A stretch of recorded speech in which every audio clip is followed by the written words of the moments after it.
Okay, I have yet another book painting to do. This one is a Dr. Seuss book.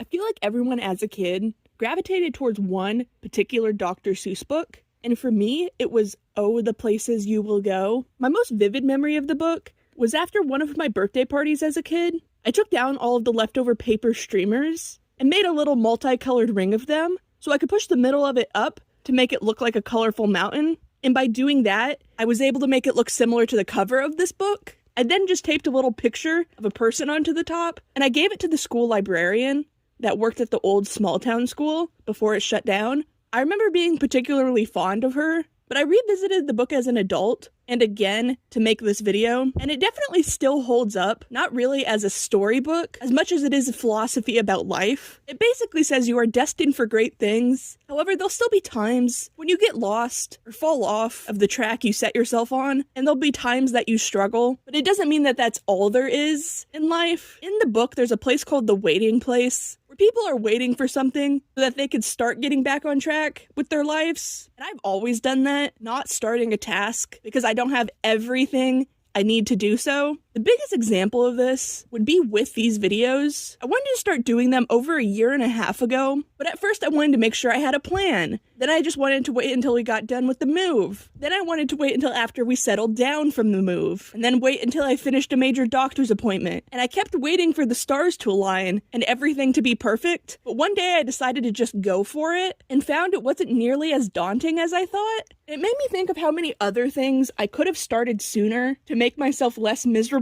Things I put off because it wasn't time yet. While that's an easy thought to have, to be fair, it wasn't time yet. I wasn't in the mental space I needed to be to commit to those things. As someone with depression, it's easy to fall into those episodes of waiting and not wanting to start anything for fear of failing. But after I've been able to keep to these things for multiple months now, I've come to realize that even if I do fall off the path and end up in a bad place, it only takes a few days or so for it to clear up. And I've got to say, journaling definitely helps with that, to look back over things and realize these blips of awfulness isn't as overwhelming or the end of the world as much as it feels like in the moment. Because looking back, I can see that it only lasted a day or two at most. I haven't even mentioned the subject of this painting yet. It's a two-headed dragon, one side with warm colors and is happy, the other side with cool colors and is sad. It kind of reminds me of the laughing and crying masks associated with theater performances, and also reminds me of a more colorful version of a yin-yang dragon, as I also use black and white on the different sides too. But it's a dragon at a crossroads. It can either go to the left and follow the happy side, or to the right and follow the sad one. It's a bit more of an abstract concept for one of these paintings, but I do think it also kind of works, because Dr. Seuss definitely just adds random little creatures and monsters into his stories. Even in this one, it has a few funny named creatures in it, since that's definitely his staple. So this creature kind of works this time, but I also look at it and my first thought is starbursts, because the happy side has the exact colors of the original Starburst flavors, even down to the pink. I didn't mean for that to happen, but I also kind of like it. I feel like if I called this left side Starburst, the right side could be called Stardust or something. I really struggle to name creatures and projects, because whatever I come up with always sounds stupid to me. It's something I learned about myself in high school, when in art class, I was asked to name my project something, so that they could be entered into art contest under that name. I only ever competed in a single art contest in high school. I won first place for mixed media in the 3D art category. I entered with these fur creatures, but I wonder if I could have won others. My freshman year, just starting 3D art as an art medium and still learning. Then sophomore and junior year was COVID, so I only really got to compete in my senior year. I remember being so hyped and proud to win anything, let alone first place in any category. I also won third place in a different category about making a business design portfolio, but it was just something I was forced to do in my digital art class, and I just rushed through it, but the teacher wanted to put it in. And the only reason I won anything, because I was one of only 4 submissions to that category, so third place was hardly a brag there. But it's funny because nowadays I am making some of my own business and branding designs, and it's interesting to see the quality change in not just my art as a whole, but also the quality and extra work I put in when I want to actually do a project. And what's even funnier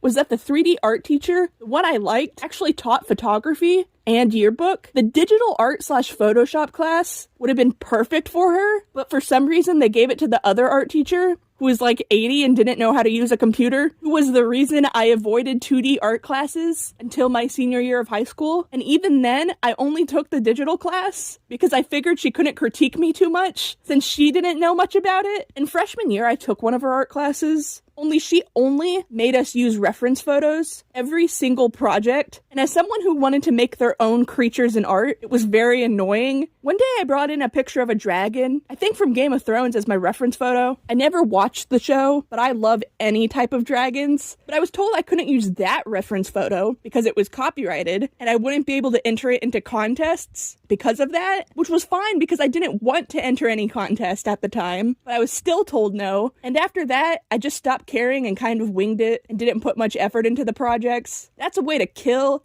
and squash someone's interest in art by telling them they have to do it a certain way. At that point, it's not art. To me, art is about self-expression. She was also one of those older teachers who hated anime, and I just so happened to draw my human characters in a style that's very close to anime. So all in all, it made me avoid that medium for a while, but I loved and thrived with 3D art, and that teacher just gave us prompts and we got to interpret them and make things for said prompts. And it gave me so much more free reign and got me into sculpting and doing all those little fur creatures. I think people also called them art dolls. I want to eventually do some new ones when I have the time to get around to it. But anyways, that's not the only high school memory I got while painting this. I remember in sophomore year of high school, being in a class that was mostly taken by seniors, taught by a teacher that usually only taught seniors. I think this was one of the only classes where he taught other grades. And I wanted to make a good impression on these people that I found kind of intimidating because they were all upperclassmen and I was still a sophomore. What better way to a high schooler's heart than with gum or candy? But I hated gum, so I did in fact carry around a Ziploc bag full of Starbursts. I liked them because they were individually wrapped, so I was able to buy a big bag and make it last a while,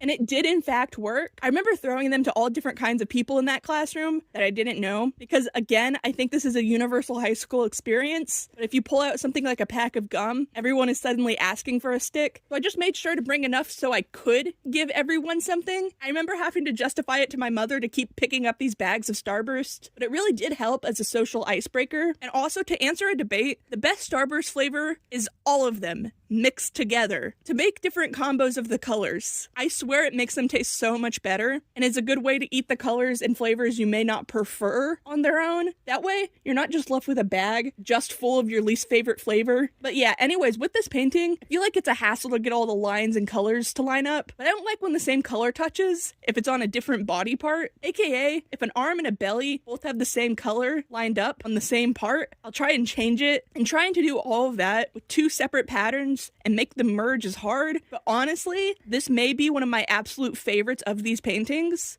At least in subject matter. I like the idea of a two-headed dragon, unsure of what path to take. I feel like that really works with the book, while not being overly obvious about it, like it would be if I just recreated the cover or something. I also feel like this might be the most on topic my rants have been in a video. I feel like I didn't get superly wildly off topic this time, mostly because I just don't have any cool animal facts to cram in here, just personal anecdotes that actually mostly do relate back to the painting. This is probably the most on track I've been out of all of these videos, but probably don't get used to that. Moving forward, I think I may just cram these paintings wherever I see fit in no particular order. For this one, since I like it so much, I want to add it in a pretty visible location, so I'm choosing to put it right by my door.